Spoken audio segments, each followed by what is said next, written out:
second leg of the league against Crystal Palace this season. Palace have taken out the back four for the most part of this season, including the last game against Arsenal. However, in this second game, the most notable part was that he came out with back five. What do you think about a back five versus a back four? By having 5 players on the defensive line, you can more firmly block 5 channels divided into sides, half space, and center when you're defending. It is Palace's defensive formation with 5 players in the back line.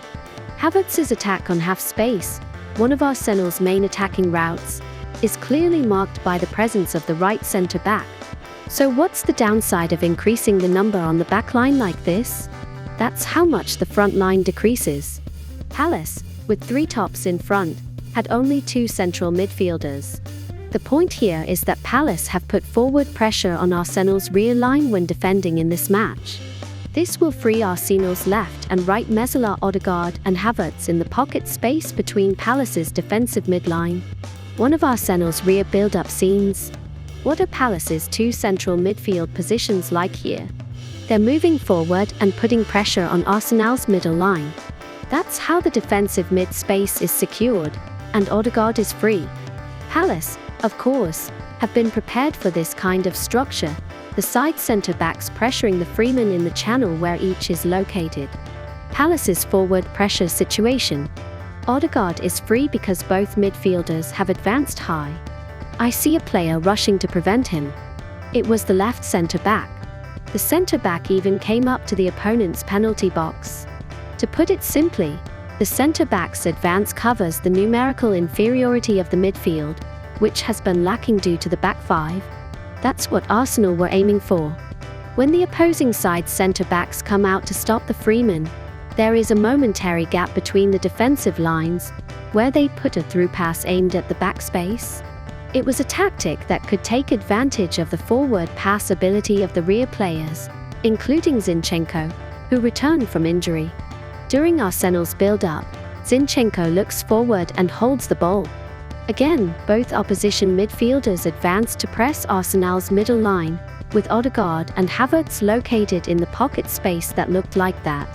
Notice the movement of the opponent's right centre-back here. It looks like Havertz is running off the defensive line to prevent him from becoming a freeman. That's how there's a gap between the defensive lines, and Zinchenko puts in a through ball toward the back space. Arsenal got a chance to cross inside the opponent's box. It was 3v3 numerical equivalent at the cross target point, so it was a good rescue. It was a chance to attack with only 1 pass from the half line.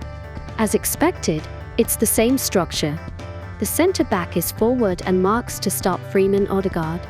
Here, White sends a long pass forward. As expected, it was directed towards the back space. Through the gap vacated by the centre-back, the pass reaches unbroken. Likewise, with a single pass, we succeeded in penetrating the box in an instant. When he defended the defensive line, he let go of Freeman, and when he pressed Freeman, he let go of the path between the defensive lines. Arsenal's prepared attack on Palace's defensive system stood out.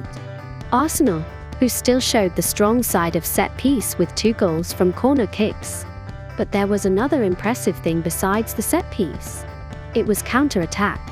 In this match, Arsenal scored 3 goals with counterattacks, and the total number of counterattacks was 6.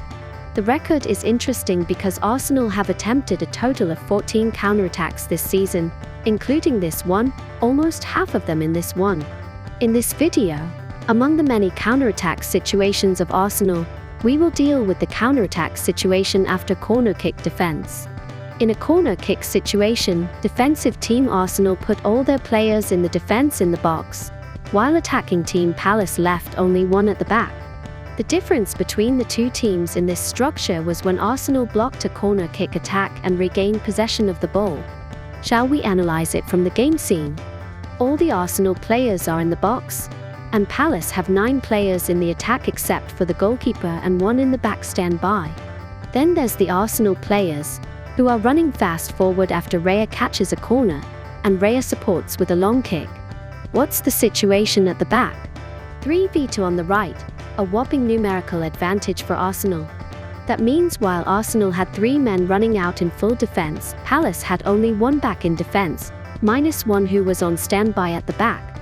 Arsenal used this numerical advantage to create a critical chance. Arsenal's third scoring scene also starts with the corner kick defense.